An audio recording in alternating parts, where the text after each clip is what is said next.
Hello guys, welcome back to Let's Go Far Together. My name is Alfonso Lopez Alba. Thank you so much for giving this video a like, and I hope that if you're new, you subscribe, and if you have already, thank you so much. Now, this is the part 2 of how to press with the 4-3-3 with a single DM against the 4-2-3-1. First of all, I hope that you watched the first part of this video, which is the questions that you need to ask yourself before you come to this part. I won't go into it because there's already a video about that. Go into the channel and you'll find it. The other things, 3 main keys that you must have to be able to do this correctly as principles within your team is, excuse me, for your players to be able to recognize the triggers. Meaning, if there is a back pass, then you need to teach that to your players as a trigger, that's when they go and press. Another trigger would be hesitation from the player that has the ball once it's played. If they're taking too long on the ball, or they're not moving forward into the space, or they just don't know where to go, then that's a good key to go and press them. Always shuttling the pass that is behind so you don't get overrun. Another trigger would be simply a bad touch. So when they receive the pass, if there's a heavy touch and the ball goes away from them, then that's a good trigger to go and press them. There's different kinds of triggers, and you need to make sure your players understand them and make sure that everybody moves as a unit. The other 2 things, one of them is a quote by Jurgen Klopp that says that when you're pressing, if you are too close to the man you're pressing, that he's gonna put the ball in behind you. What that means is that you guys have to be very aware of the space and keeping the right distance on the right place between the guys that are pressing and the person you intend to press. And the way we are set up here, as you can tell, and I'll show you guys in a bit, these guys will go up a little closer, and this guy will get tight to the number 10, but not too tight. We'll keep a distance here of about, I don't know, 3 to 4 yards, I would say. Again, depends on your age, depends on your athleticism, and how fast you can close the space. You gotta be able to read the game. And the wingers will have to be about the half spaces right here, so they can go and press this guy or go and press that guy. Depends on what we're trying to do. Again, I'll show you that in a minute. The other great thing that you have to know, and this is I don't know if it's exactly a quote, but it's a teaching by El Loco Bielsa, which his name is not El Loco, that's a nickname, means crazy, but his name is Marcelo Bielsa. He's an older Argentinian coach. He's a great guy, great teacher. But what he says is that when you are pressing, when you are out of possession, what you must do all the time is match man for man in the midfield. So if you don't look at that guy for a second, because those are the center backs, that's who this guy's gonna press.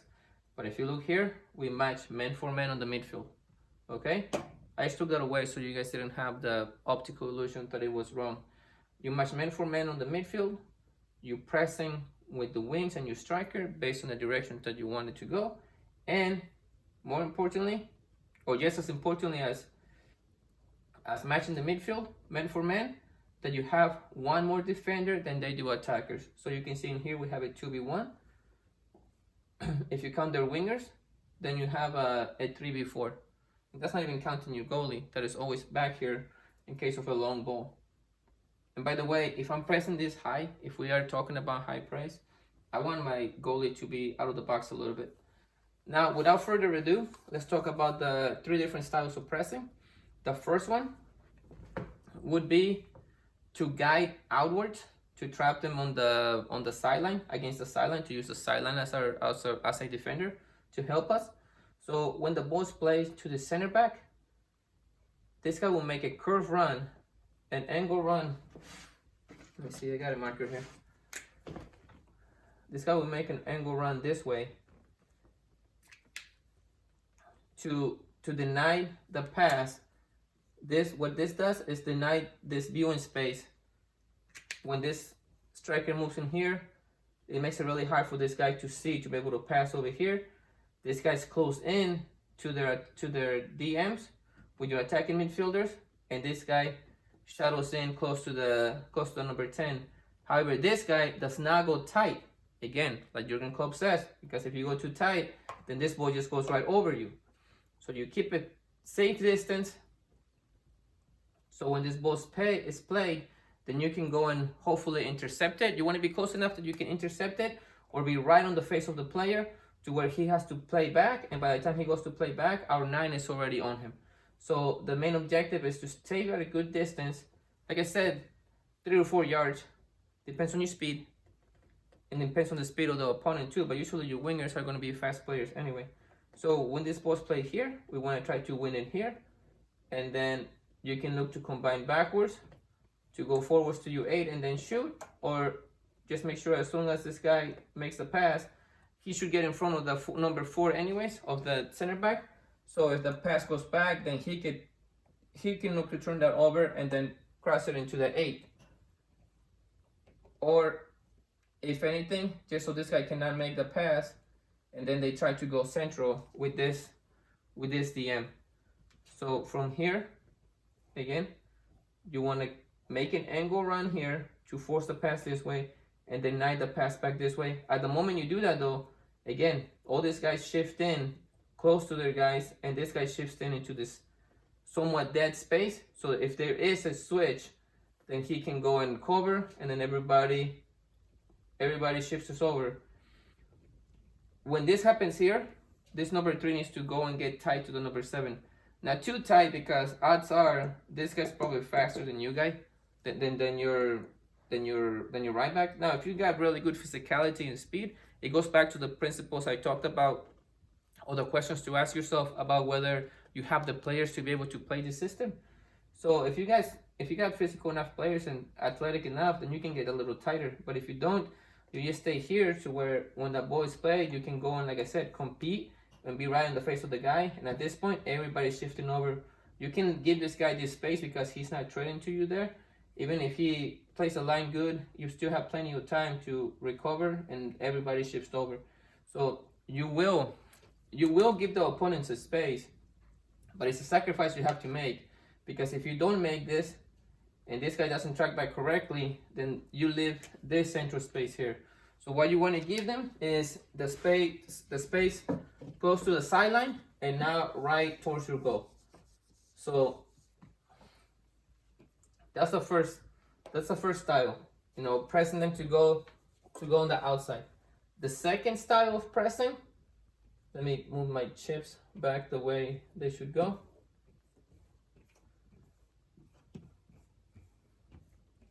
Make sure you stay in the inside. You don't want to go out here, because then that space becomes vulnerable. You guys want to stay on the inside and push them to the outside. The second style would be more to force a long ball. So when that happens is when this ball is played, instead of the striker pressing, it's this guy coming in here to deny the pass to the number 3. This guy gets a little tighter here. This guy gets really tight to the number 6 as this guy presses from the other side. But again, this is at an angle this way, and this is at an angle this way to deny this space for the player to be able to see that he has an opening. So they have to make a long ball to the striker or the winger. But like I said, we have a 4v3 here.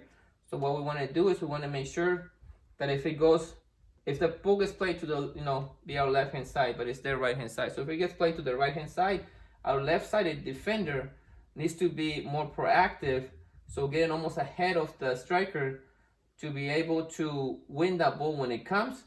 So as it comes, he should be able to read that ball and make a movement on that direction to be able to intercept the ball here. And then from here right away, you have a 2v1 or really a 3v3, because you could always just drop back to your striker. Think of your Manchester Cities.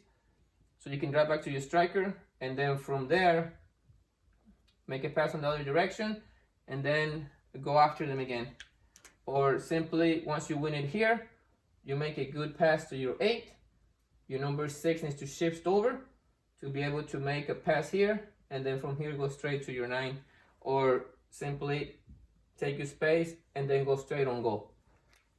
You have to make sure you're making these movements. The moment you regain possession, the moment somebody on your team regains possession, if this is what you're looking for to force long balls, you got to shadow the passes to the fullback. You got to make sure you shadow the pass to the goalie or the other center back. Make sure this guy starts shifting in right here, and you force this pass. But as this pass comes, you want to expect your teams to be successful. You want to expect your teammate to be successful, so you expect this guy to win this ball, which is why this guy, as soon as that ball comes, this guy will start dropping in to pull this guys out of position. This guy will get ready to receive the ball, and as soon as this guy gains the ball, then this guy shifts over again to lose his mark, so that way that ball can come here, drop back to the 6, and then from the 6, like I said, he can take his space if he has it, because the 10 should be making a stride for towards the back post to pull this guy away, or simply to give that defender something to think about so he doesn't step, because that way this guy's the only one stepping, and he's a 1v1 here, 1v1 here, 1v1 here, 1v1 here, and this guy will be running into the space, because more than likely the opposition cam is not going to be defensively savvy enough to be able to read that movement and go with him. So make sure you're making the correct movements. So that was number 2 on how to press. Let me erase this, and we'll erase it again, so we can talk about our third option.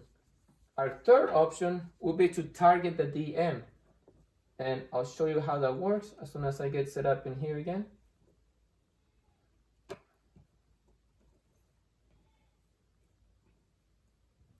Sure you're covering the right spaces. Our third option will be to target the DM. So what you would do is you would invite a pass to one of the DMs and then pounce on him. So what you would do then is, if the ball gets played, say, to this side, then this guy will have it further distance. This guy will shadow the pass here to the number 2, to the opposition's left back. So you will shadow the pass here. You will give this option. So this guy will not press tightly. It will give more like a 5 to 6 yard space. And this guy will cover the space this way to shadow that pass. So this guy shadows this pass, and this guy shadows this pass. So that pass cannot happen, or is less likely to happen. At the same time that this guy presses in case there's a pass there, or they put it over your head or something, then this guy can go and press. This guy gets tight, but in. Not tight here, he gets tight here. And I'll explain that for a second. This guy gets tight to his number 10.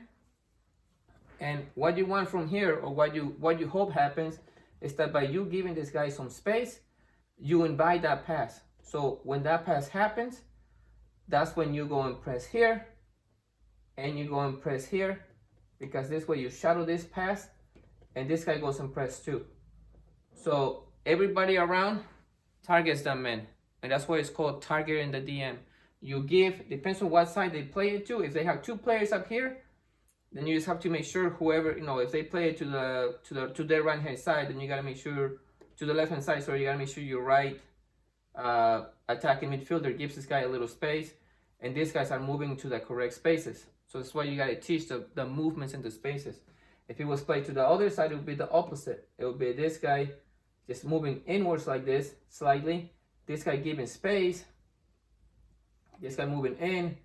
Again, we can give him away this space, but we want to make sure we cover this if it goes this way. And this guy will make a run covering that way, and this guy will make a run covering this pass. And the number 9 will cover the pass back to the goalie or the other center back. And when that pass does happen there, then what you would hope is that your number 8 can win it, or your number 10 will be here too, so he can press and he can press. And we can try to win the ball right away. And if we are within range, if we are within outside of the box, we are within range to be able to take a shot, or try to find a number 9, or combine with the other 3 players that are around the ball. If you're playing, you should be playing rondos. So if you're playing a 3v1, you should be able to win it and come out with an option on goal. So that was the other option on how on how to target. The number one, again, how to go have them play to the outside. Number two was to force the long balls, and the number three would be to target the DM. But like I said, like Jurgen Klopp says, you have to make sure you give them the space so they can have the illusion of control in the passing decision they're making, and that is when you pounce on it by making the right movements, by having the right setup, so that you can just go and press that man when the pass gets played. Because if you come here, and you come here, maybe once he will beat you. You know, it's very likely that he'll dribble on through. But most DMs are not super technical unless they Rodri. But if you're playing against Rodri, then you're probably not watching these videos to begin with. No offense to myself, but when this pass is made, you press that guy and you try to win it, and you go after him. If they get past you, again, even if they did get past you, you started with one more than they did. So if you look 1, 2, 3, 4, 5, you still have 1, 2, 3, 4, 5. So now you only have one. You still have 1v1s, and obviously all these guys have to make sure they understand they have a responsibility to defend. If this does not work, then they gotta be the first ones back. Just because what they tried failed and it didn't work out, or they got beat, doesn't mean they give up. It means they track back their man. So that means the 10 follows the 8, and the 8 follows the 6, and the number 6 follows the 10, and everybody stays with somebody. Thank you so much for everything that you have done for this channel. I truly appreciate you. I wish you guys really well. Thank you for leaving a like, and I'll see you guys soon.